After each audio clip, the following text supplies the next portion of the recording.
ದುರ್ಗಾ ನೀನೊಂಥರ ವಿಚಿತ್ರ ಹುಡುಗಿಯಪ್ಪ. ಏನ್ ಬಾಸು ಅದು? ಅವಾಗ್ಲೇ ನೋಡಿದ್ರೆ ಹುಚ್ಚಿ ಅಂದ್ರಿ, ಈಗ ನೋಡಿದ್ರೆ ವಿಚಿತ್ರ ಅಂತಿದ್ದೀರ. ಹೋಗಿ ಬಾಸು, ನೀವ್ ಯಾವಾಗ್ಲೂ ನನ್ನ ಆಡ್ಕೊಳ್ಳೋದೇ ಆಗೋಯ್ತು. ದುರ್ಗಾ ತಪ್ಪಾಗಿ ತಿಳ್ಕೊಬೇಡ ನೋಡು, ಅದಕ್ಕೂ ಇದಕ್ಕೂ ತುಂಬಾ ವ್ಯತ್ಯಾಸ ಇದೆ ಮೇಡಮ್. ಹೌದಾ ಸರ್? ಏನದು ಅಂತ ದೊಡ್ಡ ಮಹಾ ವ್ಯತ್ಯಾಸ? ಈ ಕೆಲವೊಂದ್ಸಲ ನೀನು ಈ ಇಮ್ಯಾಜಿನರಿ ಫ್ರೆಂಡ್ ಜೊತೆ ಮಾತಾಡ್ತಾ ಇರ್ತೀಯಲ್ಲ, ಅವಾಗ ಒಳ್ಳೆ ಹುಚ್ಚುಚ್ಚಾಗಿ ಆಡ್ತಾ ಇರ್ತೀಯ. ಈ ಐಸ್ ಕ್ರೀಮ್ ತಿನ್ನುವಾಗ, ಜೋಕಾಲಿ ಆಡುವಾಗ ಹೇಗೆ ಕಾಣಿಸ್ತೀಯ? ಬಾಸು, ನಾನು ಅವಾಗ್ಲೇ ಹೇಳ್ದೆ ತಾನೆ ಆ ಫೋಟೋನ ತೆಗೀರಿ ಅಂತ. ನೀವಿನ್ನೂ ಮೊಬೈಲಿಂದ ತೆಗ್ದಿಲ್ವಾ? ಕೊಡಿ, ಇಲ್ಲಿ ನಾನೇ ತೆಗಿತೀನಿ, ಕೊಡಿ. ತೆಗಿಲೇಬೇಕಾ? ಬಾಸು ಕೊಡಿ ಅಂದೆ. ಬಾಸು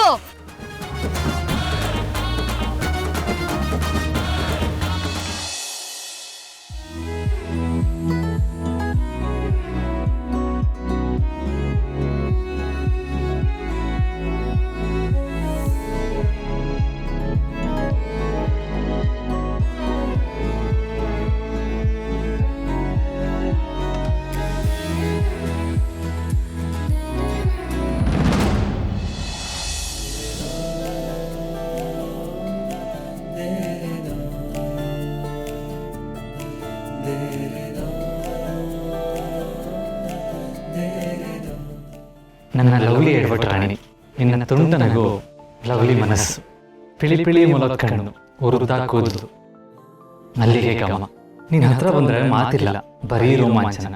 ಯಾವಾಗ ನನಗೆ ಹೀಗೆಲ್ಲ ನೀನು ಮೋಡಿ ಮಾಡಿದೆ ಅಂತ ನನಗೆ ಗೊತ್ತೇ ಆಗಲಿಲ್ಲ. ಬಾಸು ಬಾಸು ಅನ್ನೋ ನಿನ್ನ ವಾಯ್ಸು, ಜಗಳಕ್ಕೆ ಬಿದ್ದರೆ ಊರನ್ನೇ ಹರಾಜ್ ಹಾಕೋ ತಾಕತ್ತು. ಇದೆಲ್ಲದಕ್ಕೂ ನಾನು ಫಿದಾ ಆಗಿದ್ದೀನಿ. ನಿನ್ನ ನೋಡಿದ್ರೆ ಗುದ್ದು ಬಿಡ್ಬೇಕು ಅಂತ ಅನ್ನಿಸ್ತಾ ಇತ್ತು, ಆದ್ರೀಗ ನಿನ್ನ ಮುದ್ದು ಮಾಡಬೇಕು ಅಂತ ಅನಿಸ್ತದೆ. ಅಂಬಿಕಳ ಪ್ರೀತಿ ಹೆಜ್ಜೆಯ ಮುಂದಿನ ದಾರಿ ನೀನು, ನನ್ನ ಪಾಲಿನ ಸಿಹಿ ಸಂಕಟ ನೀನು, ನಿನ್ನ ಪಾಲಿನ ಪ್ರೀತಿಯ ದಾಸನ ನಾನು. ಇಂತಿ ನಿನ್ನ ಪ್ರೀತಿಯ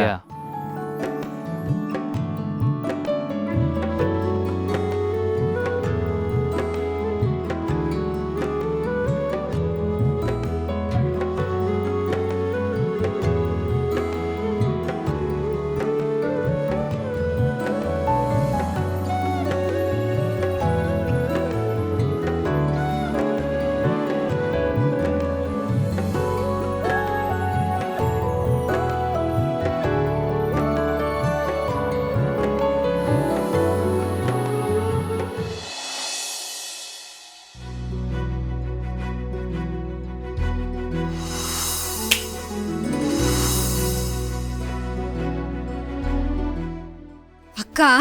ನೀನಾ? ಅದ್ ಯಾಕಕ್ಕ ಯಾವಾಗ್ಲೂ ಒಳ್ಳೆ ದೆವ್ವ ತರ ನನ್ನ ಹಿಂದೆ ಬಂದು ಹೀಗೆ ಎದುರಿಸ್ತೀಯ? ಎಷ್ಟು ಭಯ ಆಯ್ತು ಗೊತ್ತಾ? ನೀನ್ ಹೀಗೆ ಮಾಡ್ತಾ ಇರೋ, ಒಂದಲ್ಲ ಒಂದಿನ ನಂಗೆ ಹಾರ್ಟ್ ಅಟ್ಯಾಕ್ ಬಂದ್ಬಿಡುತ್ತೆ. ಬಿಡ್ತು ಅನ್ನು, ಅದು ಹಾರ್ಟ್ ಅಟ್ಯಾಕ್ ಅಲ್ಲ, ಹಾರ್ಟ್ ಅಟ್ಯಾಕ್. ಆ್ಯಕ್ಚುಲಿ ದುರ್ಗಾ, ನಾನು ದೆವ್ವನೇ. ಅಯ್ಯಯ್ಯೋ ಅಕ್ಕ, ನಾನು ಹಾಗೆ ಹೇಳಲಿಲ್ಲ. ಅದು ಪ್ರೀತಿಯಿಂದ ಅಕ್ಕ ಅಂತ ಹೇಳಕ್ಕೋಗಿ ಹಾಗೆ ಹೇಳ್ಬಿಟ್ಟೆ. ನೀನು ಬೇಜಾರು ಮಾಡ್ಕೋಬೇಡ, ನನ್ನ ಪಾಲಿಗೆ ನೀನು ಯಾವಾಗಲೂ ಮನುಷ್ಯಳೆ. ಆಯಿತು ಬಿಡು, ಈಗ ಪ್ಯಾಚಪ್ ಮಾಡ್ತಿದ್ಯಾ ಅಲ್ವಾ?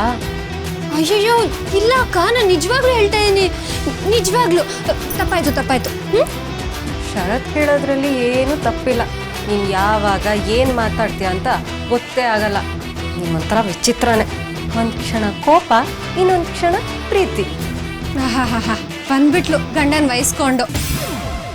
ನಿಜವಾಗ್ಲೂ ಹೇಳಬೇಕು ಅಂದರೆ ನಾನಲ್ಲ, ನೀನು ಮತ್ತು ನಿನ್ನ ಗಂಡ ವಿಚಿತ್ರ. ಅದರಲ್ಲೂ ನೀನಂತೂ ಚಿತ್ರ ವಿಚಿತ್ರ. ಅಲ್ಲಲ್ಲ, ಡಬಲ್ಲು, 3 ಬಲ್ ವಿಚಿತ್ರ ನೀನು. ಯಾಕೆ ನಾಗ್ತಿದ್ಯಾ? ನನ್ನನ್ನು ಆಡ್ಕೋತಿದ್ಯಾ ನೀನು? ಆಯ್ತಾಯ್ತು, ಒಪ್ಕೋತೀನಿ, ನಾನು ಡಬಲ್ ವಿಚಿತ್ರನೇ. ನನ್ನ ತಂಗಿ ಸಿಂಗಲ್ ವಿಚಿತ್ರ ಅಂದಮೇಲೆ ನಾನು ಡಬಲ್ ವಿಚಿತ್ರನೇ ಅಲ್ವಾ? ನನ್ನ ಮುದ್ದು ಅಕ್ಕ, ನೀನು ಯಾವಾಗಲೂ ಹೀಗೆ ನಗ್ನಾಗ್ತಾ ಇರು, ನಂಗೆ ಅಷ್ಟೇ ಸಾಕು. ಹೌದು, ನೀನು ಆವಾಗ್ಲಿಂದ ಕಾಣಿಸ್ತಿರ್ಲಿಲ್ವಲ್ಲ, ಎಲ್ಲೋಗಿದ್ದೆ? ದುರ್ಗಾ, ನಾನು ಆ ದೇವಸ್ಥಾನನ ಹುಡ್ಕೊಂಡು ಆ ಜಾಗಕ್ಕೆ ಹೋಗಿದ್ದೆ.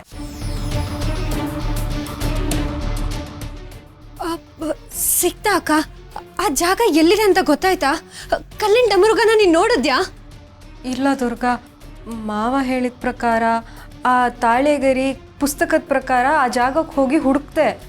ಆದರೆ ಆ ಕಾಡಿನಲ್ಲಿ ದೇವಸ್ಥಾನ ಎಲ್ಲೂ ಕಾಣಿಸ್ಲಿಲ್ಲ. ಕಾಣಿಸ್ಲಿಲ್ಲ ಅಂದ್ರೆ ಏನರ್ಥ ಅಕ್ಕ? ಅಲ್ಲ, ದಾಕ್ಷಾಯಣಿ ಅತ್ತೆ ಆ ದೇವಸ್ಥಾನ ಅಲ್ಲೇ ಇದೆ ಅಂತ ಹೇಳಿದ್ದು, ಆಮೇಲೆ ಆ ಪುಸ್ತಕದಲ್ಲಿ ನಾವು ಓದಿದ್ದು, ಅಪ್ಪ ಹೇಳಿದ್ದು, ಇದೆಲ್ಲ ಸುಳ್ಳಾಗೋಯ್ತಾ? ಇಲ್ಲ ಅಕ್ಕ, ದಾಕ್ಷಾಯಣಿ ಅತ್ತೆನ ವಾಪಸ್ ಕರ್ಕೊಂಬರಕ್ಕೆ ನಮ್ಗಿರೋದು ಇದು ಒಂದೇ ದಾರಿ. ಇಲ್ಲ ದುರ್ಗಾ, ನಾನು ಎಲ್ಲ ಕಡೆ ಹುಡುಕಿದೆ, ಆದರೆ ಆ ದೇವಸ್ಥಾನದ ಸುಳಿವು ಎಲ್ಲೂ ಸಿಗಲಿಲ್ಲ. ಹಾಗೆ ಖಾಲಿ ಕೈಯಲ್ಲಿ ವಾಪಸ್ ಬಂದೆ. ಅಯ್ಯೋ ಅಕ್ಕ, ಆ ಡಮರುಗನ ಪೂಜಿಸೋ ವಾರ ಈಗಾಗಲೇ ಶುರು ಆಗಿದೆ. ನಮ್ಮ ಹತ್ರ ಹೆಚ್ಚು ಸಮಯ ಬೇರೆ ಇಲ್ಲ ಅಕ್ಕ. ಆದಷ್ಟು ಬೇಗ ನಾವು ಆ ಡಮರುಗನ ಹುಡುಕ್ಬೇಕು. ಗಾಬರಿ ಆಗ್ಬೇಡ ದುರ್ಗಾ, ಇನ್ನೊಂದ್ಸಲ ಪ್ರಯತ್ನ ಮಾಡೋಣ. ಒಂದು ಕೆಲಸ ಮಾಡೋಣ, ನಾಳೆ ಬೆಳಗ್ಗೆ ಇಬ್ರು ಒಟ್ಟಿಗೆ ಹೋಗಿ ಹುಡ್ಕೋಣ. ನಾವಿಬ್ರು ಹುಡ್ಕಿದ್ರೆ ಒಂದಲ್ಲ ಒಂದು ಸುಳಿವು ಸಿಕ್ಕೇ ಸಿಗತ್ತೆ. ಹೌದು ಅಕ್ಕ, ನೀನು ಹೇಳಿದ್ ಸರಿಯಾಗಿದೆ.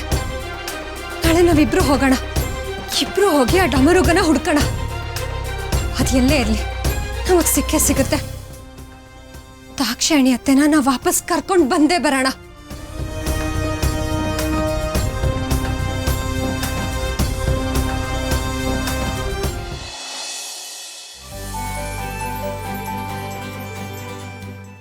ಸಾಧ್ಯನೇ ಇಲ್ಲ ಶಾನ್ವಿ, ಪ್ಲೀಸ್ ನನಗಿದೆಲ್ಲ ಆಗಿ ಬರಲ್ಲ.